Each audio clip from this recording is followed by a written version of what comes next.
Olá, está no ar mais um Direitos Sem Fronteiras.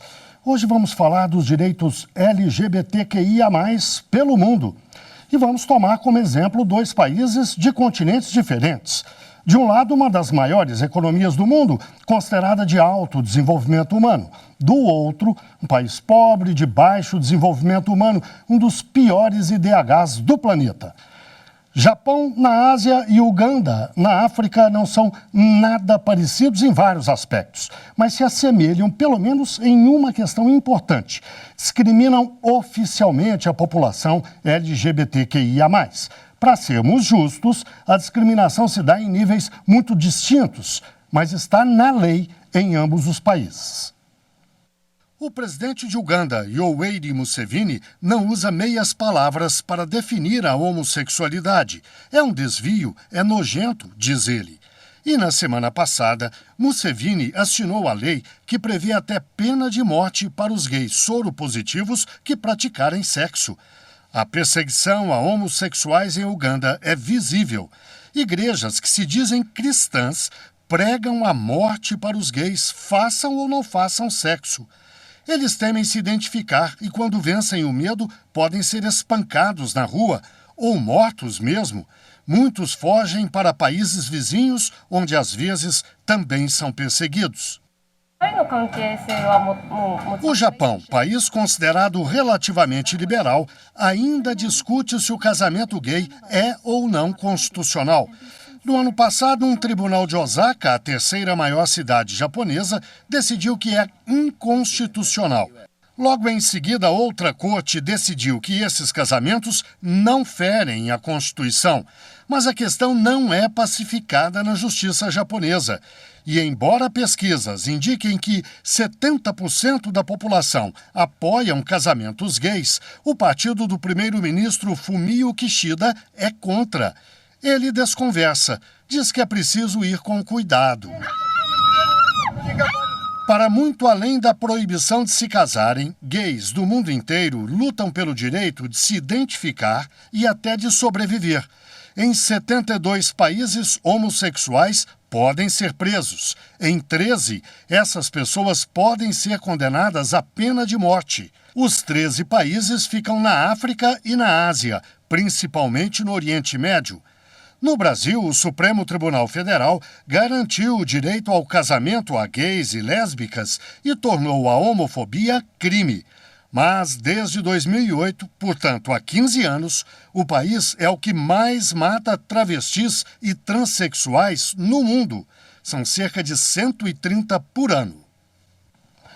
E para falar desse assunto, vamos conversar online com Guilherme Bistronsky, professor de Direito Internacional Público e mestre em Direito Internacional.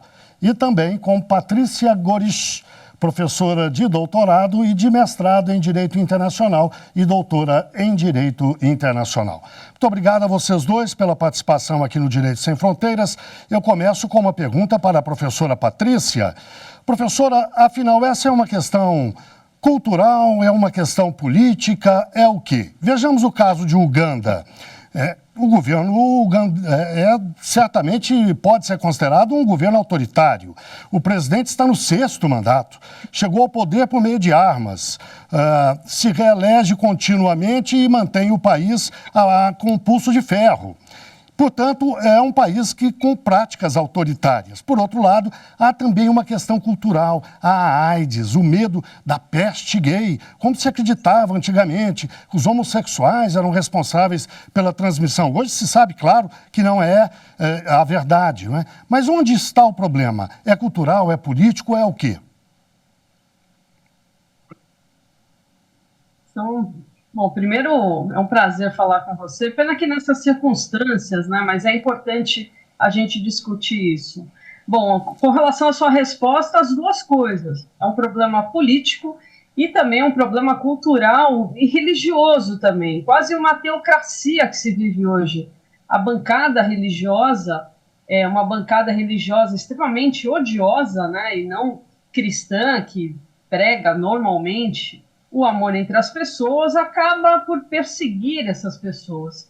E os ditames dessa decisão de se fazer essa lei e de ratificar essa lei é justamente com base na soberania, como se pessoas gays colocassem em xeque, né, o seu poderio enquanto ditador, o que é uma grande bobagem, né? As pessoas, elas têm o direito de serem quem são. Então, o problema ali é justamente político, religioso e cultural. Lembrando que, tecnicamente, no direito internacional, e o professor Guilherme também vai falar sobre isso, eu tenho certeza, entre direitos humanos e cultura, ficamos sempre com direitos humanos. A cultura, ela é relativizada, né?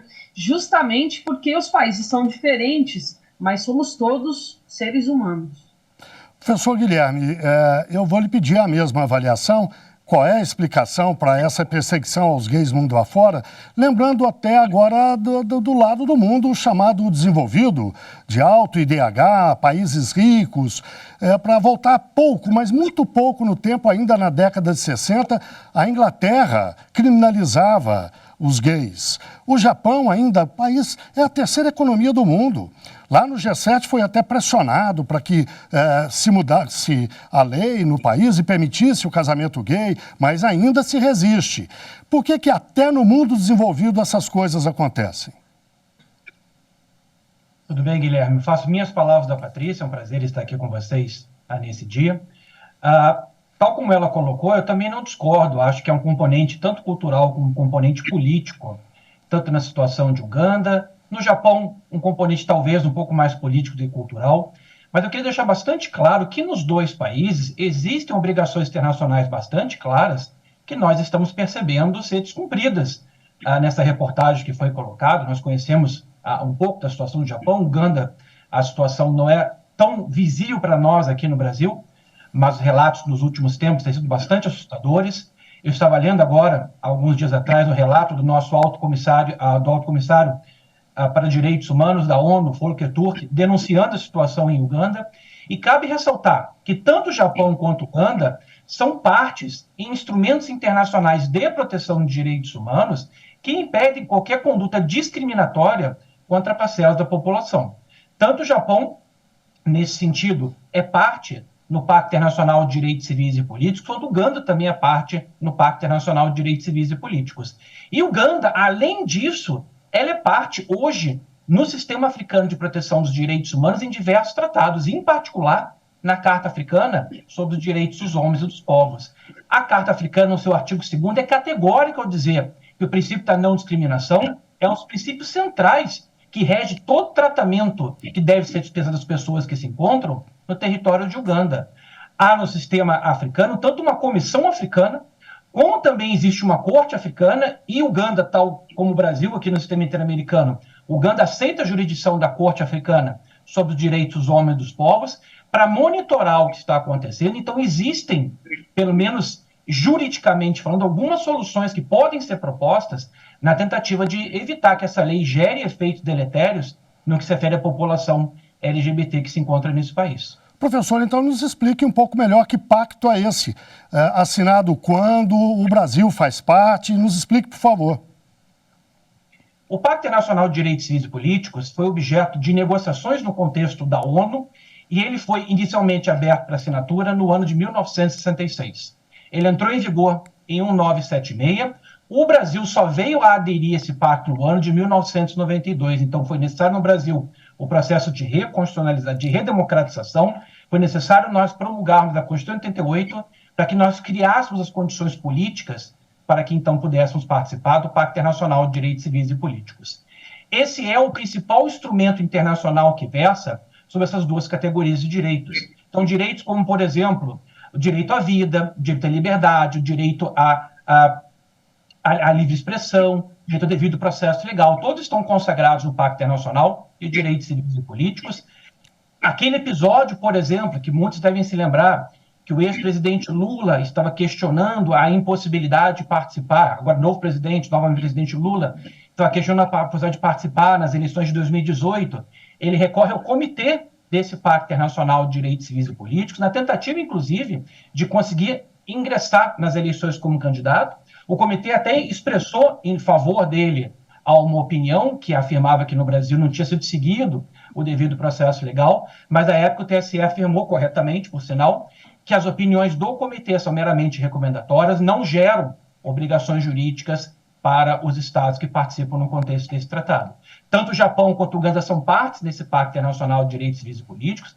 Esse pacto consagra, particularmente lá, no contexto do seu artigo 26, a não discriminação. No seu artigo 19, consagra a liberdade de expressão, direitos que, na verdade, estamos percebendo ser violados nessa situação que você relatou.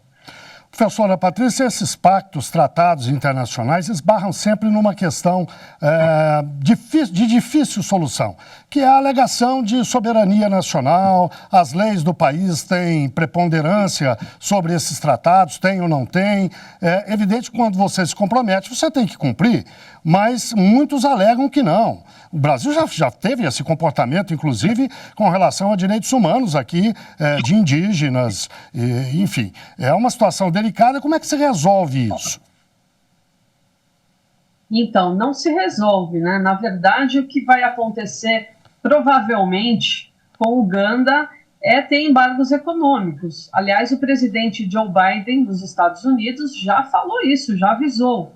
Caso o país não recue com relação a isso, que os Estados Unidos vai taxar, vai tributar produtos vindos de Uganda. Isso vai impactar sobremaneira a balança comercial de Uganda, né, vai impactar o bolso do país, né, e, consequentemente, da população já tão empobrecida.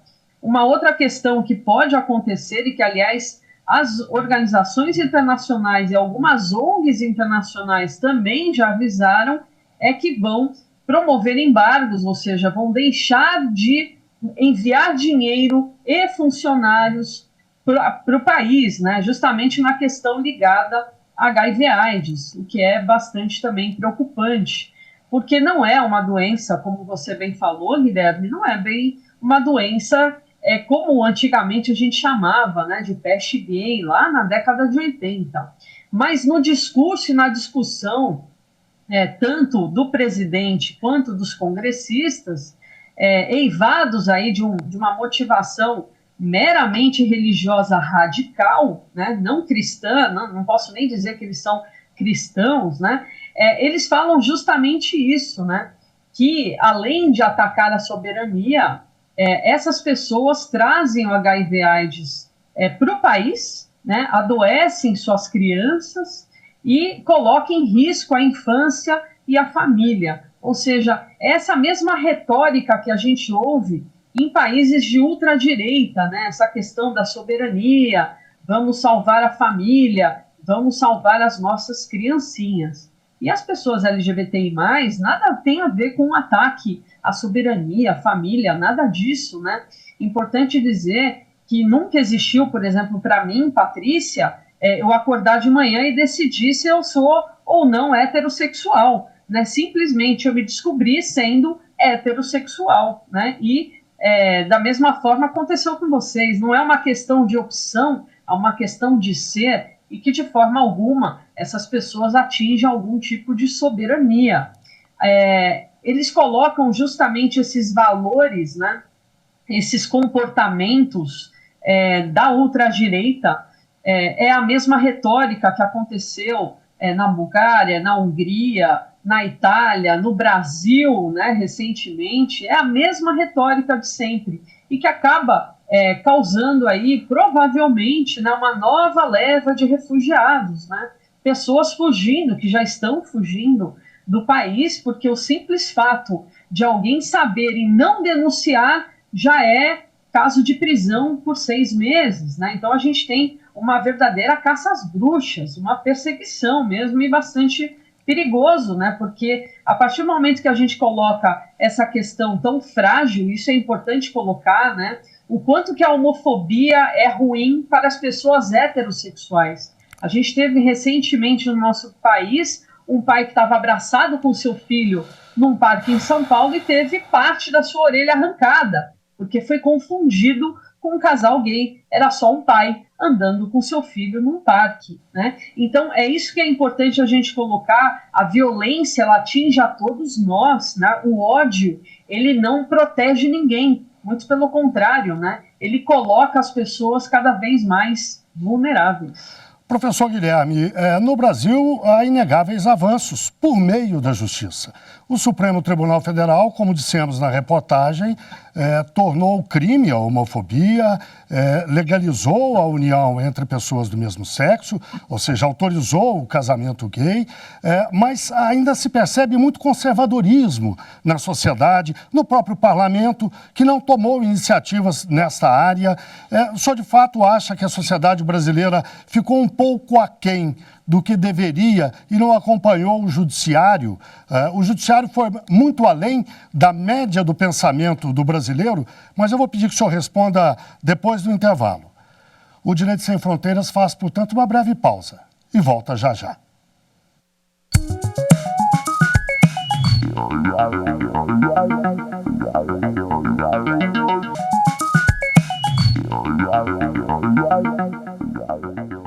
O Direito Sem Fronteiras está de volta. Hoje falamos dos direitos LGBTQIA+, pelo mundo. Os nossos convidados são Guilherme Bistronsky, professor de Direito Internacional Público e mestre em Direito Internacional. E ainda Patrícia Gores, professora de doutorado e de mestrado em Direito Internacional e doutora em Direito Internacional. Professor Guilherme, no bloco anterior eu deixei uma pergunta no ar para que o senhor respondesse agora. Houve avanços no Brasil nessa questão, a criminalização da homofobia, o direito ao casamento gay, isso certamente conquistado pela luta dos movimentos e grupos gays, mas viabilizado por meio da Justiça do Supremo Tribunal Federal. A gente percebe que ainda há muito conservadorismo na sociedade brasileira. O parlamento não foi até onde poderia ter ido, talvez.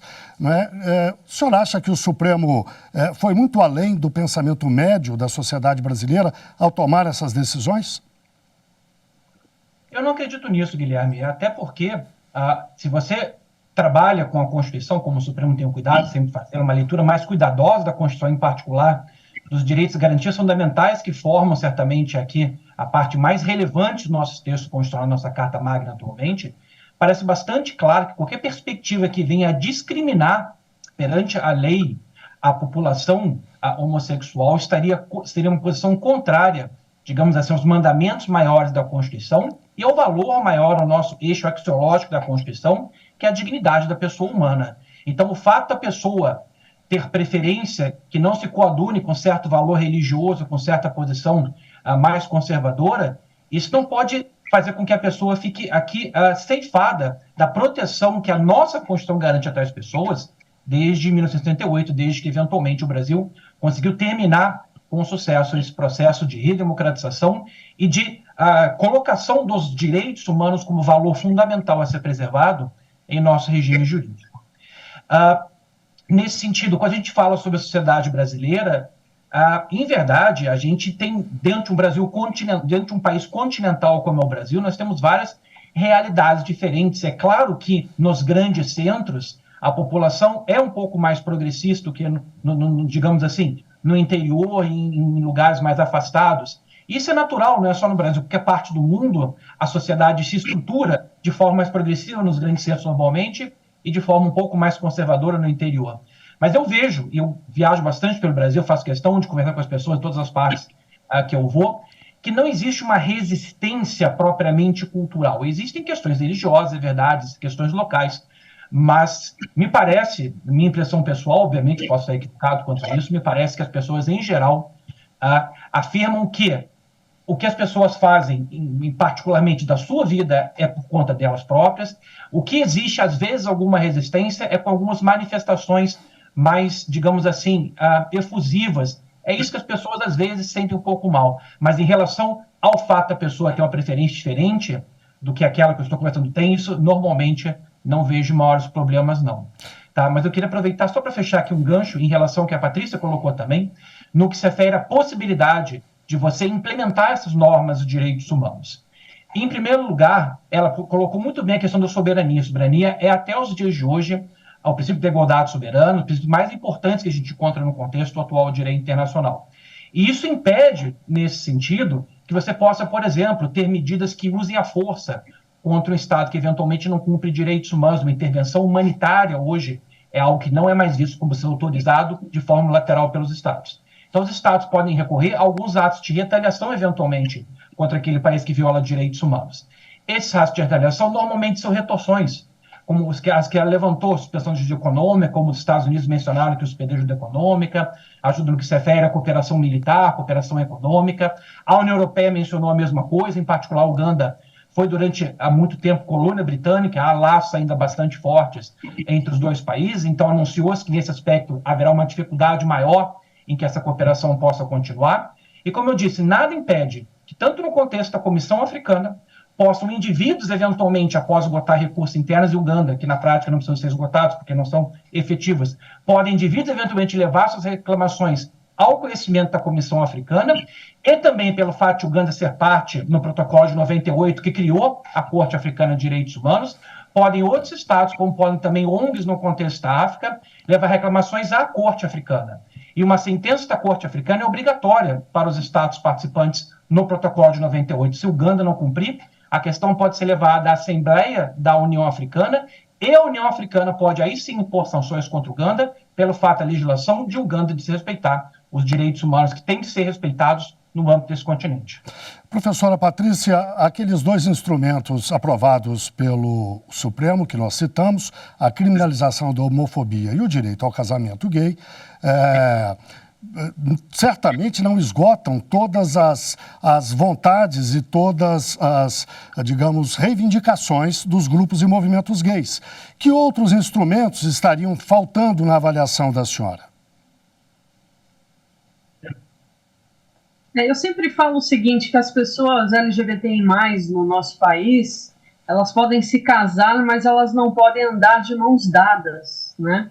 A questão da segurança é uma questão bastante preocupante. Você mesmo, logo no início do programa, já falou de números, né, que impactam a população brasileira, é a violência contra as pessoas transexuais e travestis, né, que são mortas anualmente no nosso país, né? Um dos países que mais mata no mundo, e há números que dizem que é o país que mais mata no mundo.